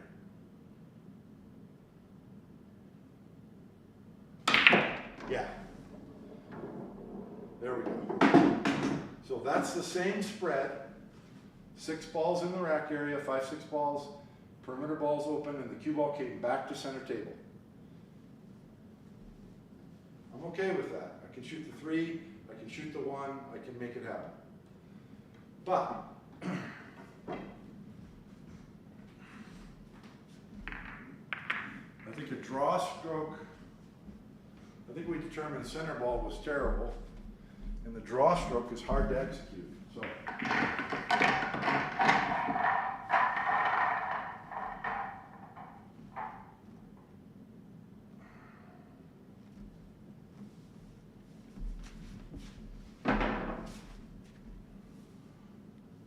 So I'm going to do another one with a high ball here. And I'm just going to go to a 5 or 6 of the speed. Not a 10, not a 9, 10.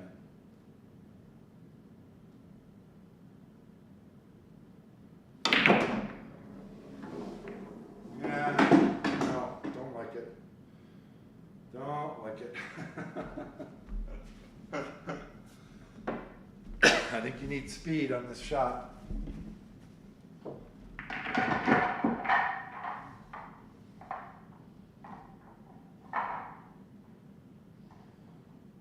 I think you got to hit it as hard as you can. That doesn't compromise pocketing the ball. That way the cue ball comes loose depending on which part of the rack ball you hit, and you have a better chance of spreading it.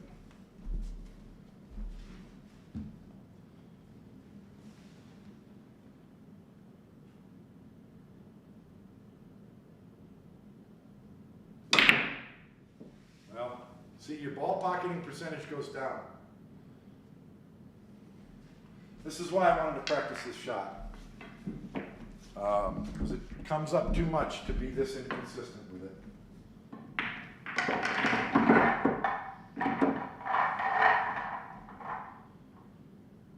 I'll bet if I shoot it on the other side of the table, I make it every time. So I'm going to shoot it over here a couple more.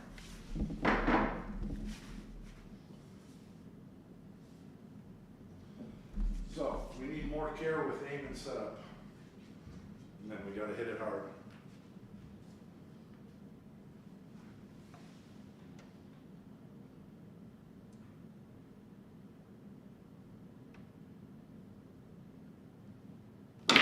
There we go. That's what it takes.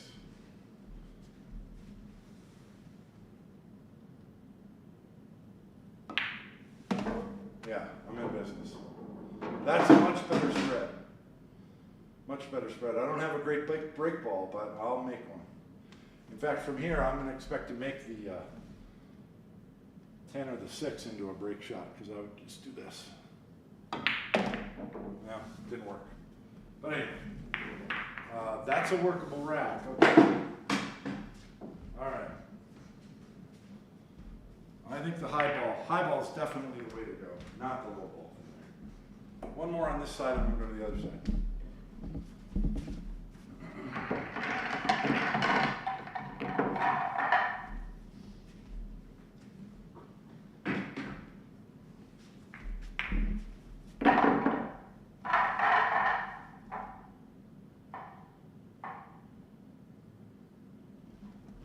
So I'm going to change the cue ball position.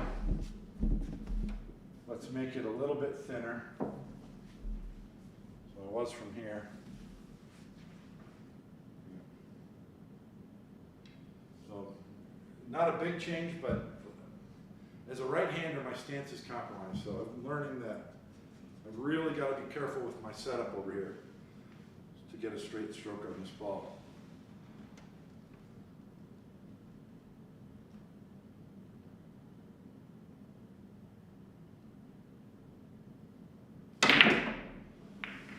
Cue ball goes to the bottom rail and breaks. That's ideal. Now we know how to hit this shot. That's how you hit it. No two balls touching, only one ball down table. This is great. That's how you hit that shot.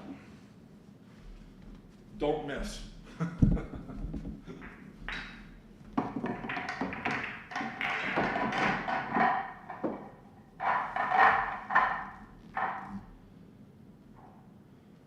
Okay.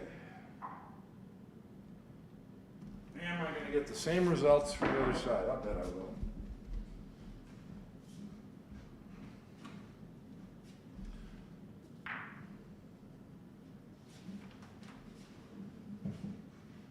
Uh-oh, I might not be able to shoot it from there on this side because this handrail's kind of in the way. Very deceiving looking. It looks like I'm going to miss the rack completely, but you're not.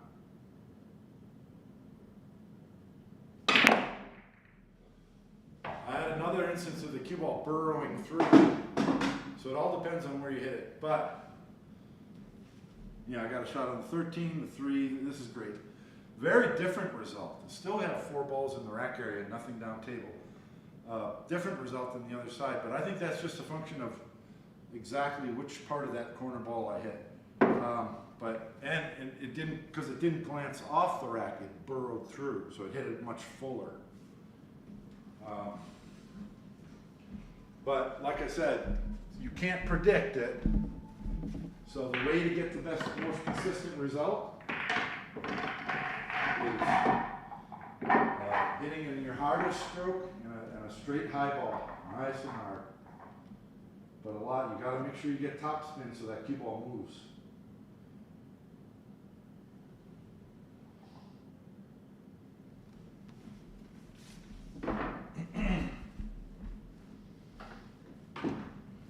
Try one a little bit less anyway.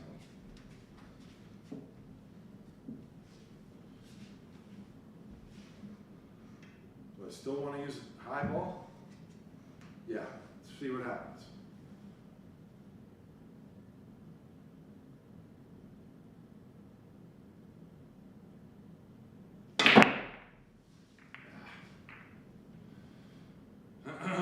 It really felt like I was going to miss the rack, even though it was just a little bit less of a cut.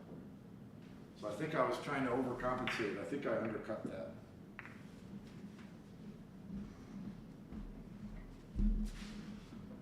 I might have jumped up too.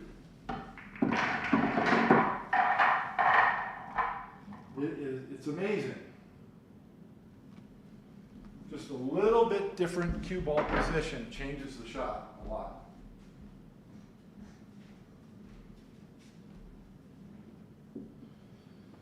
So, I mean, I went from here to here and it felt completely different. Okay, I'm going to hit this with a high ball, maybe just a half tip below the top. Make the ball.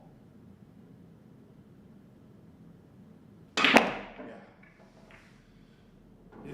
It's a deceiving shot because it looks like there's no way you're going to hit the rack. No way. I don't think I racked him tight because of this. But it looks like there's no way you're going to hit that rack. But you have to trust that you're hitting it hard, it's gonna stay on the tangent line. I'm happy with this. This is very fun. I'm gonna shoot the 6 ball. I'm gonna shoot the 6 ball and just do that. And good to go. This shot I would like to hit like, if I wasn't doing a live stream, I would hit it like a dozen times. Because this is my break shot practice today. I want to do one with that slightly less angle here from this side, which is the more difficult side for me.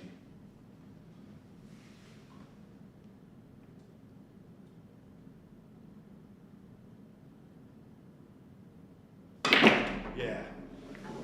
That cue ball, whoa, I don't have a shot. But the cue ball hit the rack, even though I had a slight angle. And I think I was shooting at the top of the cue ball. Okay, but if that result happened during a match, I wouldn't be very happy. So let's see. I don't know if I hit that. I don't know if I struck the cue ball where I wanted to.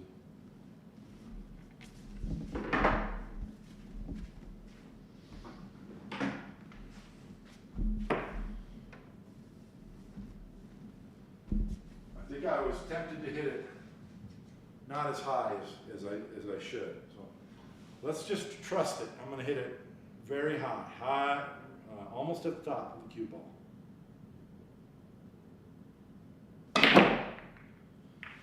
Well, I missed the ball, which is my issue from this side of the rack. So I need to fix that. But even though I was hitting it high, the cue ball hit the rack. So I've got to get that. I've got a mental block that's telling me that I'm going to miss the rack from here. I've got to get over that.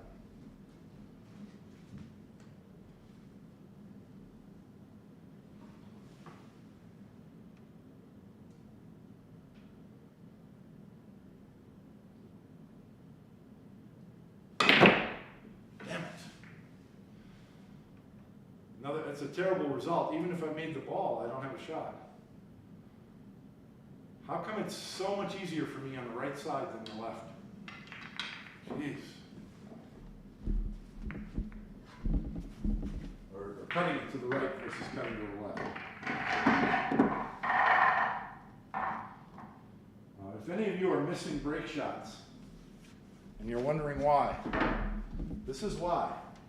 You may not think that your stance is compromised that much, but it is. You just can't, it is. So you've got to be very careful that you're getting especially when I'm making my stance from here, my feet are not going to be right. It's not going to be right. I've got to make sure I get my upper body right so that the delivery of the cue is the same. That's what you're focusing on when you get on the shot.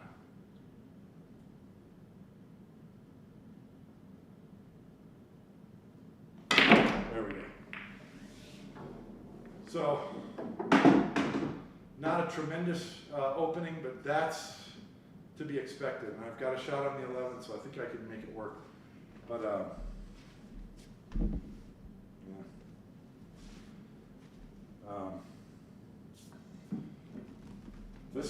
This is the exact shot that I wanted to practice today. So I'm going to hit it a couple more times.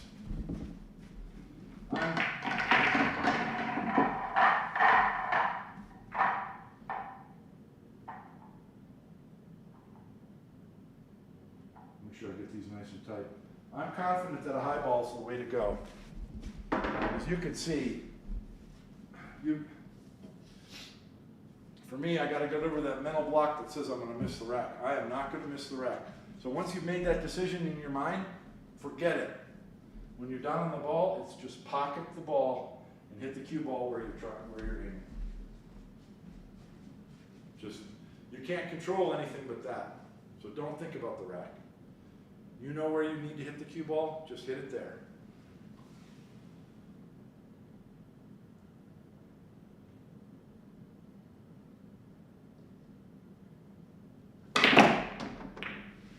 Very similar result. Cue ball forward, and then hit a ball and got knocked up. It got knocked up.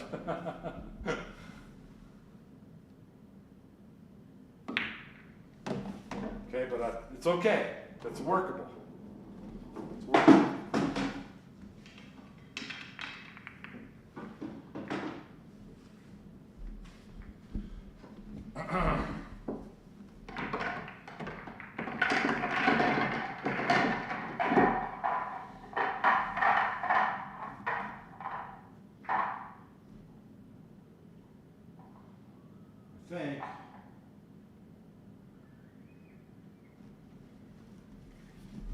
I think it's so funny to me that how much easier this shot is for me from the other side.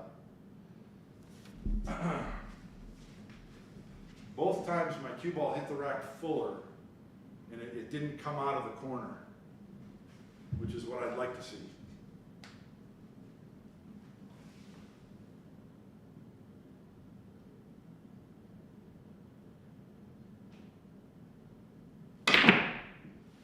That time I got it to come out, but I missed the ball. Much better separation of the balls though. Okay. In other words, my cue ball hit the rack thinner. So I'm learning to trust it. Trust that it's going to hit the rack. All right.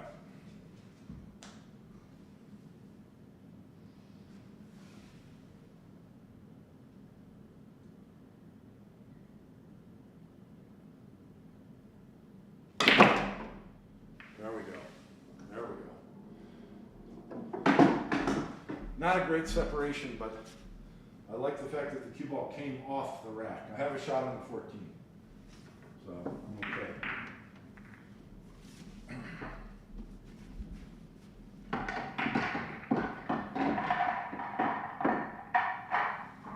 One more, and I'm going to go look at the chat. If anyone has any questions about break shots, let me know. I can set up or demonstrate or talk about a break shot if you're interested. Otherwise, I'm getting a little tired.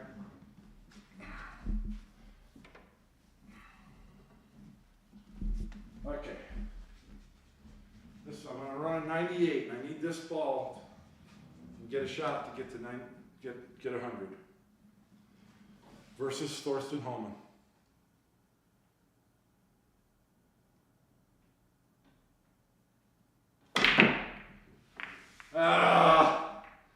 It's Thorsten's shot. I felt what happened. That was a very, very educational shot for me. Thorsten's not going to get a shot this time.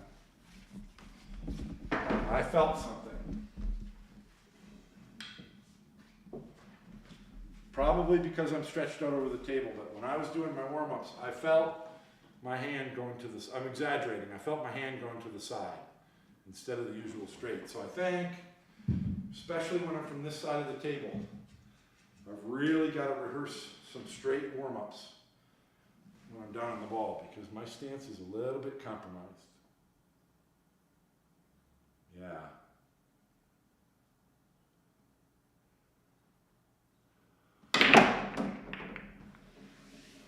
I got a shot on the 8. Thorsten loses.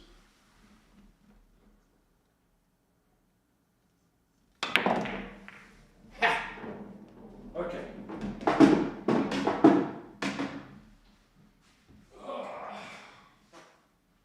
Camera's still working? Nice. It's the socks. Yeah, it must be the socks. Hey, I got 10 likes, but only 7 people watching. How long have I been at this? Where's the timer on here? 2 hours? Okay, this tells you, you probably can't hear me very well. Hold on.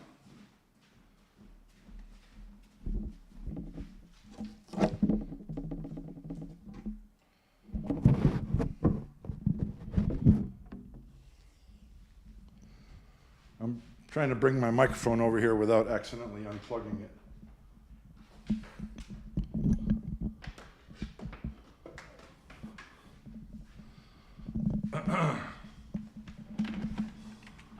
Microphone's still working? Yeah. I'm a straight pool fanatic, and I'm a pool fanatic. I can play for hours. If you would have asked me, I would have said I've been playing for about 45 minutes, but it's been 2 hours. And that explains why I'm tired.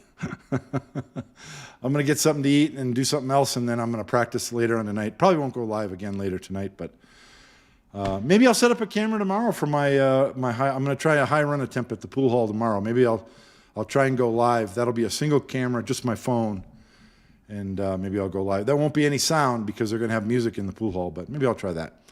Thank you for watching. I hope you guys like it, and of course, I'm going to make this video viewable on my page at any time, so you'll be able to watch it again. And I'll be watching it to check out, see what happens to the rack more closely. Thank you for watching. Talk to you later. Bye.